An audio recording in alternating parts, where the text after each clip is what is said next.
On Erev Rosh Hashanah, for those of you gathered here, I spoke about a concept that I learned from an author, Shalom Auslander. And this was a wonderful concept, which I love. I heard his interview, and then I had to have the book. It was one of these kind of things. He called his book Feh. And it's a memoir about his life. And it's a wonderful book. He's the sort of writer, and he's one of the funniest writers today, Jewish writers particularly, but any kind of writer, that it's sort of the sort of kind of laugh in the book.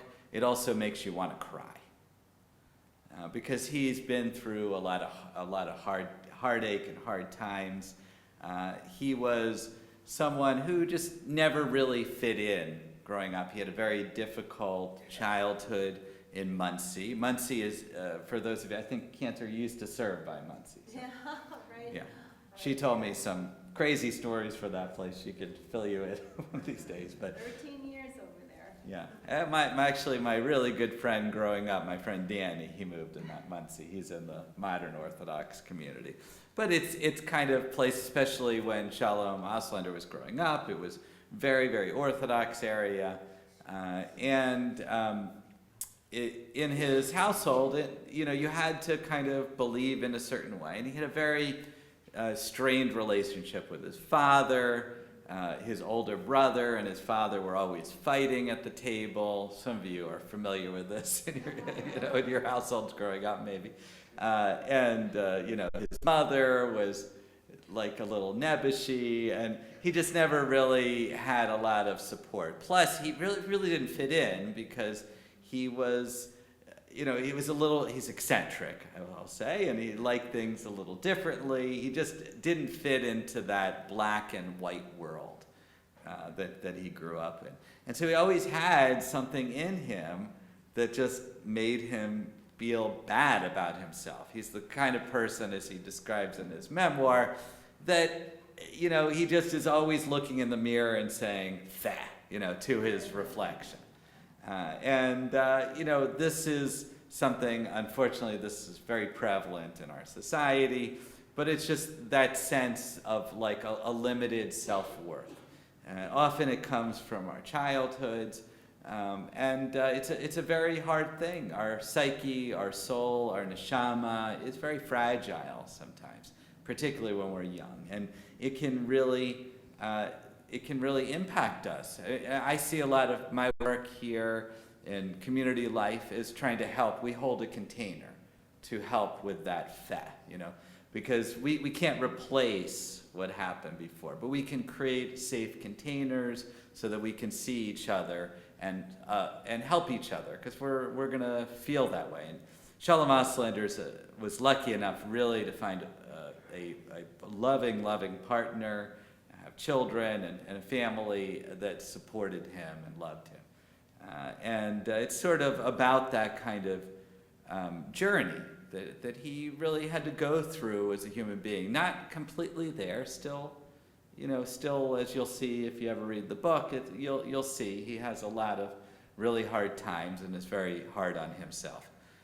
But at least moving to a better place. But one of the things, because his outlet was actually going to the library.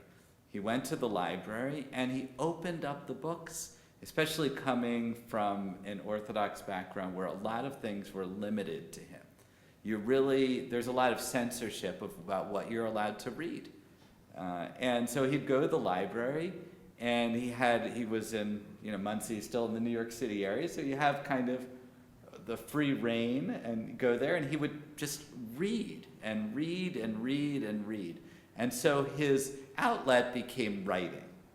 And writing was his way of kind of coping with what's going on. But one of the things that happened is he started looking at the stories he had been told as a child. And he describes how this experience of what the rabbis would teach him as almost a blindness.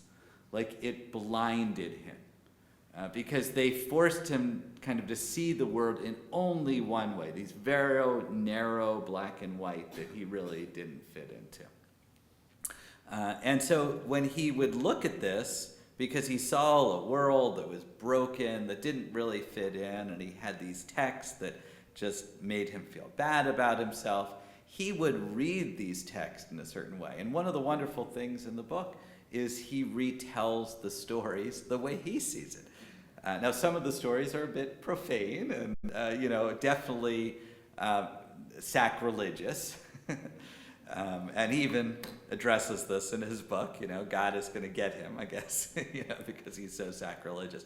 But I thought they really provided an opening for us to, if we see it through his eyes, maybe we can relook at the stories and because he's not just taking the stories, he's looking at it through a Jewish lens. All the things that he learned in those schools, which were about the rabbinic insights into the text, what we call it midrash. He embeds it, and he looks, like the rabbis would, at very, very close reading. So even though they're completely sacrilegious, and he would have definitely been banned from most traditional Jewish communities. I'm surprised if he isn't, actually. But he really sees it from the actual text, which is the way the Jews look at it. We actually were allowed to open up the text and see it in new ways, but we look very closely. So in the text I'm about to hand out, which is his retelling of the creation story, which I thought would be really appropriate for Rosh Hashanah, which is about the creation of the world. So I'm going to pass these around, just kind of pass them back. Should be plenty of copies. Oh, give me one for Kim.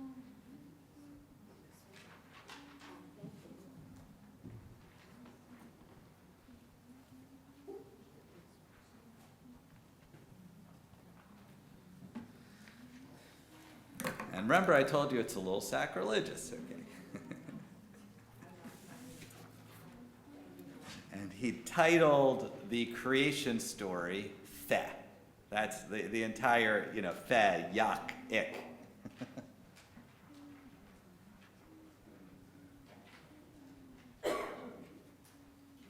And I don't work for Shalom Auslander, so I'm not selling his books, but it is very funny.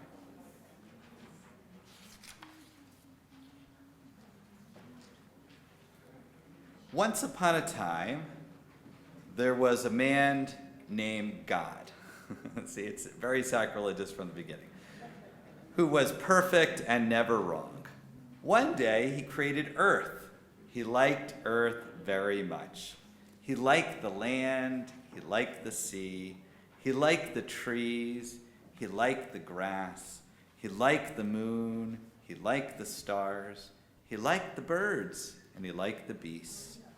Every day after creating something, God would stand back, wipe his hands on his smock, his kittel, and say, "It is good." So proud was God of his work that he called the angels, Gabriel and Elijah, over to see it. "What's that?" they asked. And this is in the Midrash. "That's the aurora borealis," said God. "Amazing," they said. "What's that?" "That's the Grand Canyon." "Spectacular," they said. "What's that?" "That's a field of dew-dusted lavender bellflowers awakening in the early morning sun." "Breathtaking," they said. That was Thursday. On Friday, God created man. Man wasn't great. He wasn't even good. Supplies were low. All God had left was some dirt. That's one of my favorite, because we come dust to dust, right? He made man out of dirt. "What do you call that?"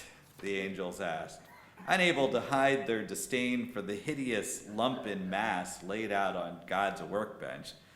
"Man," said God. "And so you're his father?" asked Gabriel. "Kinda," said God. "Who's his mother?" asked Elijah. "It's complicated," said God. "What's that?" asked God. "A penis," said God. The angels shrugged. "Meh," said Elijah. "Feh," said Gabriel. "It needs work," said Elijah. "It needs pants," Gabriel replied. God wasn't crazy about man either. In the entire story of the beginning of earth and the universe and all that's in it, Man was the only creation after which God did not say, "It is good." That's actually true when we look in the text. You see, Harvey's nodding. He didn't say anything. He said, "Bupkis." Bupkis is Yiddish for nothing. How do we know how God felt about his son? Here's a clue. He named him Adam. The Hebrew word Adamah means dirt. He named his son Dirt. Dirt wasn't happy in God's world. Dirt had nothing to do. Dirt was lonely. Before long, Dirt was getting on God's nerves. The angels tried to cheer God up. Sorry, it's printed on the wrong side. He's a first draft, they told God. All first drafts are shice. I can't curse up here very well. A couple of years ago I tried. Okay. But they didn't really believe that, and neither did God. After all, dogs came out perfect. Wet noses, fluffy tails, unconditional love. Draft 1 nailed it. Sunset didn't need a rewrite. The Great Barrier Reef was a masterpiece, so God started man over. Oh well, he said, writing is rewriting. God took Dirt, laid him back down on his workbench, and ditched everything but a single rib. One rib, that was all that was worth saving. The rest was trash. The second draft, which God named woman, was an improvement. He turned physical strength down a bit, but ramped up emotional complexity and doubled self-awareness. Better. Not great, not even good, but better. He named her Chava, from Chai, the Hebrew word for alive. He named her Alive. Alive isn't exactly high praise, but it's better than Dirt. Now they were a couple, the Dirts, a minimal standard, the store brand. The first thing the Dirts did was to break the rules. Well, one rule, once, but God was very angry. "Get out," said God. The Dirts left, but the story only got worse. The Dirts had children, 2 boys. The older Dirt murdered the younger Dirt. The very first man born of man. What does he do? He kills, he stabs, he butchers. These are my ancestors. This is my mishpacha, Hebrew for family. Up in heaven, God is depressed. God needs a drink. God creates a pub. The usual bartender asks. God nods. "How's the human thing going?" the bartender asks. God sighs. "My spirit will not contend with mankind forever," he says. "I'm going to put an end to all people. I'm surely going to destroy both them and the earth." "About time," says the bartender. "Cursed is the ground because of them," says God. "True that," says the bartender. Gabriel was right about human beings, God thinks as he throws back his drink. They're fat. From top to bottom, totally irredeemable fat. So it's pretty funny, right?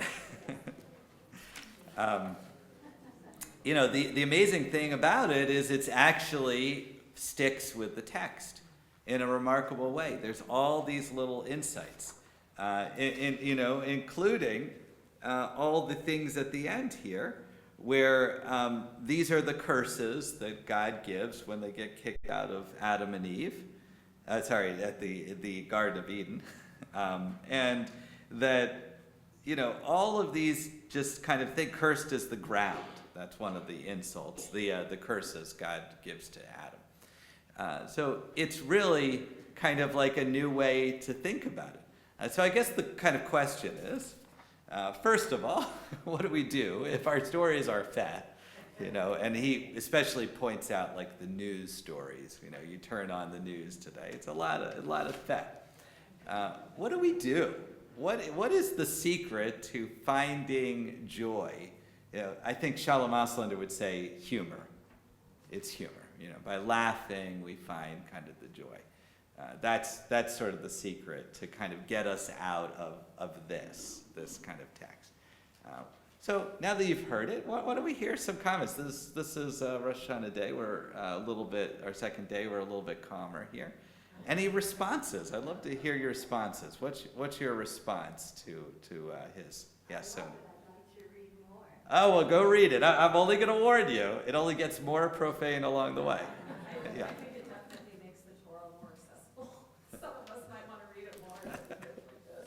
Yeah, if Shalom Auslander was the writer, Laura would want to read more of it. Laura, sorry, yeah. My response is that he starts out by saying man was God. And so therefore what I see is that man has God and God has man, always creating, so we can create better. Right, we're creating, so man, God is man. So we're actually, God created, who is man, created man. So God can start over. And actually the end of the story really goes into Noah. You know, this sort of, if that would be the next chapter. Yeah, Liz. I think that we need humor, and when we get oversaturated with like media news and stuff like that, we also need nature. Yeah. We also need the waters, the forest. Yeah, nature, and there isn't any one recipe. We kind of all need humor, and by the way, like in Israel, actually, there's a lot of dark humor. Like you watch, they have a wonderful like Saturday Night Live that comes out. I think it's like Motzei Shabbat, and it's much more profane than our Saturday Night Live. Sorry, yeah. God seems more human. Yeah, God seems more human, more accessible, maybe. Yeah, Liz. That sort of brings me to the point that I think we were over-establishing the whole thing, that nothing is perfect, Mm. and they were stressing perfection.